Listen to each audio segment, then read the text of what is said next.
सर्व मंगल मांगल्ये शिवे सर्वार्थ साधिके शरण्ये त्र्यंबिके गौरी नारायणी नमोस्तुते। स्वागत है आप सभी का मेरे चैनल भक्ति विद साधना में। आज आप सुनेंगे मंगला गौरी व्रत कथा।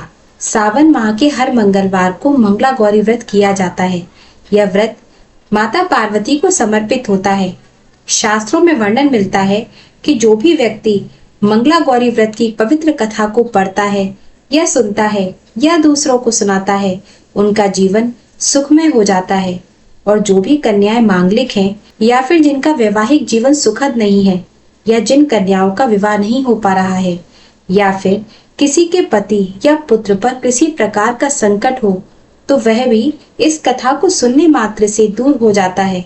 इस कथा को सुनकर परिवार में सुख समृद्धि बनी रहती है। शास्त्रों में कहा गया है कि किसी भी व्रत को करने के साथ ही कथा का पाठ या श्रवण अवश्य करना चाहिए, अन्यथा वह व्रत अधूरा माना जाता है। तो आज हम सुनेंगे माता पार्वती को समर्पित मंगला गौरी व्रत की कथा।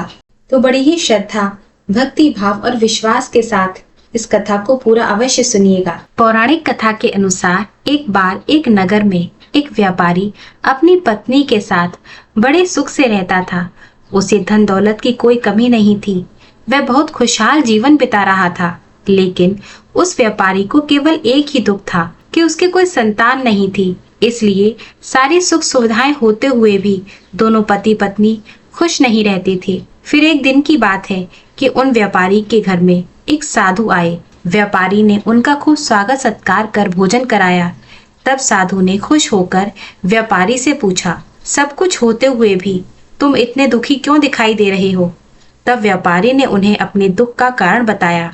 साधु ने व्यापारी की पत्नी को सावन में मंगलवार को किए जाने वाले मंगला गौरी व्रत करने की सलाह दी। साथ ही पूजा विधि के बारे में भी संपूर्ण जानकारी दी। इसके बाद व्यापारी की पत्नी ने सावन माह के पहले मंगलवार से ही मंगला गौरी व्रत पूजन करना शुरू कर दिया। अब वह हर मंगलवार को विधि पूर्वक व्रत और पूजा पाठ करने लगी। इस प्रकार कई महीनों तक उसने यह व्रत किया। एक दिन उसकी धर्म निष्ठा से प्रसन्न होकर माता पार्वती ने भगवान शिव से व्यापारी और उसकी पत्नी को संतान प्राप्ति का वरदान देने के लिए कहा। उसी रात व्यापारी को एक दिव्य शक्ति ने स्वप्न में दर्शन देकर कहा कि हे व्यापारी, एक आम के पेड़ के नीचे भगवान गणेश की मूर्ति विराजमान है।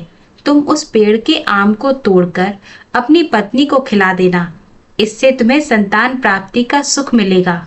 व्यापारी ने अगले दिन सुबह उठकर अपनी पत्नी को अपने स्वप्न के बारे में बताया और वह उस आम के पेड़ को ढूंढने के लिए निकल पड़ा। बहुत देर तक इधर उधर भटकने के बाद व्यापारी को वह आम का पेड़ मिल गया जहां भगवान गणेश की मूर्ति विराजमान थी।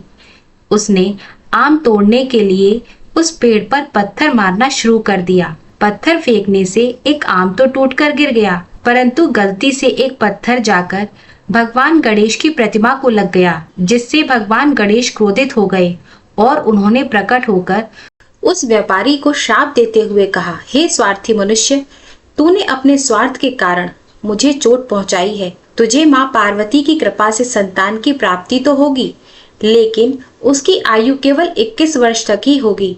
यह सुनकर व्यापारी बहुत घबरा गया और वह घर वापस चला आया। उसने फल अपनी पत्नी को खिला दिया, लेकिन इस घटना के बारे में किसी को कुछ भी नहीं बताया। कुछ समय के बाद भगवान शिव और माता पार्वती के आशीर्वाद से व्यापारी और उसकी पत्नी को पुत्र की प्राप्ति हुई, जिससे उन दोनों की खुशियों का ठिकाना नहीं रहा।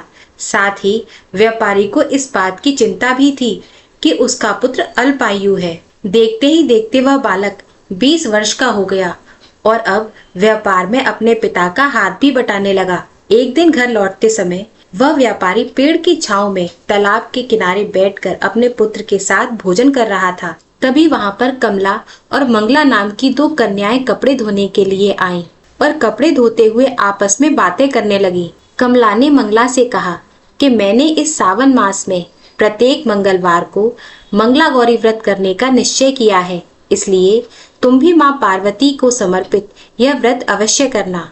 इससे माता पार्वती प्रसन्न होती है और आप पर अपनी कृपा दृष्टि बनाए रखती हैं। इसे करने से मन वांछित वर और अखंड सौभाग्य की प्राप्ति भी होती है। कमला की बात सुनकर मंगला भी इस व्रत को करने के लिए तैयार हो गई। दूसरी ओर व्यापारी ने दोनों कन्याओं के बीच की बातें सुन ली थीं। फिर उसने अपने मन में यह सोचा कि ये कन्या मंगला गौरी व्रत को करती है, इससे इसे अखंड सौभाग्य की प्राप्ति होगी। फिर तो ये कन्या मेरे पुत्र के लिए एक योग्य वधू साबित होगी। ऐसा सोचकर वह व्यापारी अपने पुत्र के विवाह का प्रस्ताव लेकर कमला के पिता के पास गया। व्यापारी की गांव में प्रतिष्ठा और मान होने के कारण कमला के पिता अपनी पुत्री का विवाह व्यापारी के पुत्र के साथ करना स्वीकार कर लेते हैं। विवाह के बाद भी कमला विधि पूर्वक मंगला गौरी का व्रत रखना जारी रखती है। उसके इस भक्ति भाव से प्रसन्न होकर माता पार्वती एक दिन उसे सपने में दर्शन देती है और कहती है, मैं तुम्हारी भक्ति से अत्यंत प्रसन्न हूँ, इसलिए तुम्हें अखंड सौभाग्य का वरदान देती हूँ। लेकिन तुम्हारा पति अल्पायु है, इसलिए अगले महीने मंगलवार के दिन एक सांप तुम्हारे पति के प्राण लेने आएगा, परंतु तुम घबराना मत। तुम उसके लिए एक प्याली में मीठा दूध रख देना और उसके पास एक खाली मटकी भी रख देना। सांप दूध पीकर उस मटकी में चला जाएगा और फिर तुम उस मटकी को ऊपर से कपड़े से ढक देना। अगले मंगलवार को कमला ने माता पार्वती के कहने के अनुसार वैसा ही किया। एक प्याली में मीठा दूध रख दिया, पास में एक खाली मटकी भी रख दी। सांप ने आकर दूध पिया और उस मटकी में जाकर बैठ गया। कमला ने तुरंत ही उस मटकी पर कपड़ा बांधा और उसे जंगल में छोड़ आई। माता पार्वती की कृपा से कमला के पति के प्राण बच गए। इस प्रकार मंगला गौरी के व्रत के पुण्य फल से व्यापारी का पुत्र शाप मुक्त हो गया। जब कमला ने घर में सबको इस चमत्कार के बारे में बताया तो सभी आश्चर्यचकित रह गए। इसके बाद व्यापारी और उसकी पत्नी ने अपने पुत्र और पुत्र वधू को आशीर्वाद दिया और पूरा परिवार सुख पूर्वक जीवन बिताने लगा। मंगला गौरी व्रत कथा समाप्त हुई।